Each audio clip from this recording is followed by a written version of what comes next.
po sa ating lahat, narito ang latest weather update ngayong araw ng Sabado, February 24, 2024 at hanggang sa mga susunod na mga araw.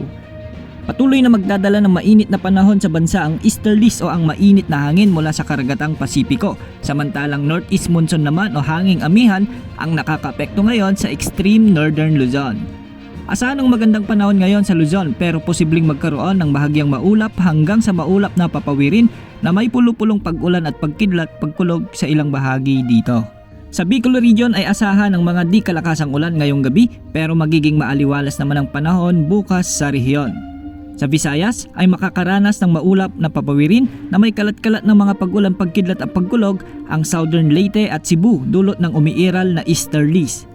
Ang nalalabing bahagi ng Visayas, Palawan kasama ang Kalayaan Islands at ang Occidental Mindoro ay makakaranas ng bahagyang maulap hanggang sa maulap na papawirin na may pulo-pulong pag-ulan pagkidlat pagkulog dulot pa rin ng umiiral na easterlies o ng mga localized thunderstorms.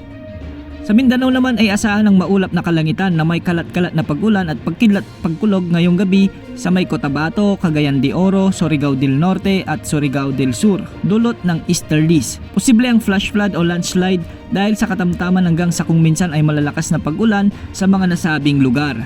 Samantalang bahagyang maulap hanggang sa maulap na papawirin na may pulo-pulong mga pag-ulan o pagkidlat pagkulog sa bahagi naman ng Metro Manila. Bukas ay asahan naman na mas titindi pa ang heat index sa ilang lugar na posibleng pumalo sa hanggang 40 degrees Celsius. Ang heat index ay ang pinagsamang epekto ng mainit na temperatura at moisture sa hangin na siyang aktwal naman na nararamdaman ng ating mga katawan.